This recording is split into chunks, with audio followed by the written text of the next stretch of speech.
Assalamu alaikum. My name is Sundus. I am clinical psychologist and ABA therapist at Global Special School. आज का जो मेरा topic of discussion है वो है impact of early diagnosis on ASD कि अगर हम ऑटिज़म स्पेक्ट्रम डिसऑर्डर का या फिर ADHD का पहले ही डायग्नोसिस करवा लें, अगर हमें कुछ साइन एंड सिम्टम्स शो हो रहे हैं तो उसका इम्पैक्ट क्या होगा बच्चे की लाइफ में भी, पेरेंट्स की लाइफ में भी। सबसे पहले जो चीज़ आती है वो ये आती है कि पेरेंट्स का स्ट्रेस जो है वो कम हो जाता है, क्योंकि पहले ही साइन एंड सिम्टम्स वो देखते हैं बच्चे में, अर्ली एज में ही नज़र आना शुरू हो जाते हैं। और वो जब डॉक्टर के साथ, साइकोलॉजिस्ट के साथ, थेरेपिस्ट के साथ डिस्कस करते हैं, कंसर्न अपना शो करते हैं, तो वो पहले डायग्नोज हो जाता है। अब इसमें पेरेंटल स्ट्रेस कम हो जाता है, क्योंकि उनको पता चल जाता है कि मेन इशू क्या है और हमने उसको डील कैसे करना है।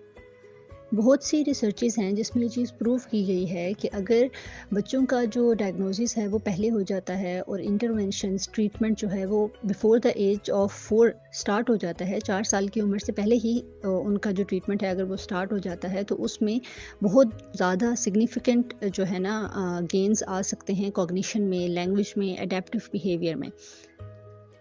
जैसे कि अगर एक बच्चा पहले ही अर्ली लाइफ में ही डायग्नोज हो जाता है, उसका ट्रीटमेंट पहले स्टार्ट हो जाएगा, तो बच्चे का सीवियरिटी लेवल इतना ज़्यादा नहीं होगा। वो माइल्ड या मॉडरेट लेवल पे उसका ट्रीटमेंट के चांसेस ज़्यादा हैं कि वो जल्दी उसमें बेहतरी आ सकती है। 90% चांसेस होते हैं जो बच्चे अर्ली एज में डायग्नोज होते हैं कि उनका ट्रीटमेंट बहुत अच्छी क्वालिटी का और अच्छे तरीके से हो सकता है, और उनमें ज़्यादा चांसेस होते हैं कि वो ज़्यादा बेहतरी की तरफ आ सकते हैं। अब इससे ये होता है कि उनके डेली लिविंग स्किल्स, उनका सोशल बिहेवियर, उनकी कम्युनिकेशन स्किल, उनके कोग्निटिव एबिलिटीज़, हर चीज़ बहुत ज़्यादा बेहतरी की तरफ आ सकती है।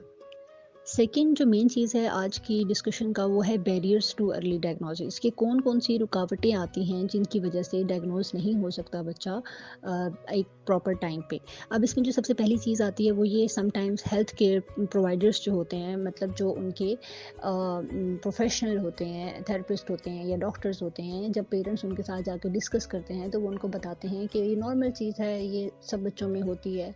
तो वो उस चीज़ को बहुत लाइट ले लेते हैं। पहला तो ये एक तरह से हम ये कह सकते हैं कि मिसअंडरस्टैंडिंग क्रिएट हो जाती है कि अगर बच्चा कम्युनिकेट नहीं कर रहा तो वो उसको शाइनेस समझ लेते हैं कि ये बच्चा शाय है। बट इसमें अगर हम इस फैक्टर को देखें कि हमें क्रिटिकली सोचना चाहिए कि अगर बच्चा कम्युनिकेट नहीं कर रहा तो उसके कौन कौन से कॉजेज़ हैं जिसकी वजह से वो कम्युनिकेशन नहीं कर रहा।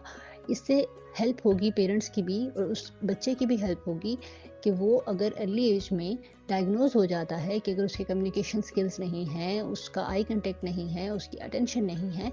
तो इससे बच्चा पहले ही डायग्नोज हो जाएगा और उसको एक अच्छे टाइम पे ट्रीटमेंट उसका स्टार्ट हो जाएगा।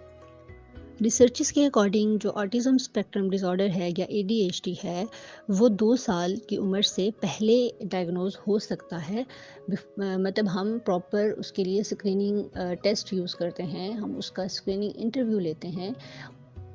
जिसकी बेसिस पे हम बच्चे को डायग्नोज करते हैं कि वेदर इस बच्चे को ASD है या फिर इसको ADHD है। और पाकिस्तान के रिसर्चेस के अकॉर्डिंग ये चीज़ देखी गई है कि एवरेज एज जो है बच्चे की जिसमें वो डायग्नोसिस उसका हो रहा है, वो है 4 टू 5 इयर्स, कि जब बच्चा 4 से 5 साल का हो रहा है तब पेरेंट्स लेके आते हैं डायग्नोसिस के लिए। ये एक एवरेज एज देखी गई है रिसर्चेस के अकॉर्डिंग। बट ये चीज़ बहुत ज़्यादा गलत हो रही है कि आप 4 से 5 साल के बच्चे को इतना अच्छा ट्रीटमेंट आप नहीं दे सकते। आपको बहुत एक्सपेंसिव थेरेपीज़ उसके लिए ट्राई करनी पड़ेंगी और उस बच्चे को बहुत ज़्यादा टाइम लगेगा अपनी लाइफ को मैनेज करने में। अगर हम बच्चे का डायग्नोसिस, अगर आपको साइन एंड सिम्टम्स 2 साल की उम्र से पहले शो हो रहे हैं, तो आपको चाहिए कि आप फ़ौरन कंसल्ट कर लें उसके थेरेपिस्ट के साथ। इसमें सबसे इम्पोर्टेंट फैक्टर ये आ जाता है कि हमें इस गैप को कम करना पड़ेगा कि जब बच्चे में साइन एंड सिम्टम्स शो हो रहे हैं और जब उसको एक तरह से ट्रीटमेंट मिल रहा है, इन 2 चीज़ों के दरमियान जितना गैप कम होगा उतना उस बच्चे के लिए भी और उसके पेरेंट्स के लिए भी आसानी होगी, वो इस डिसऑर्डर को मैनेजेबल बना सकें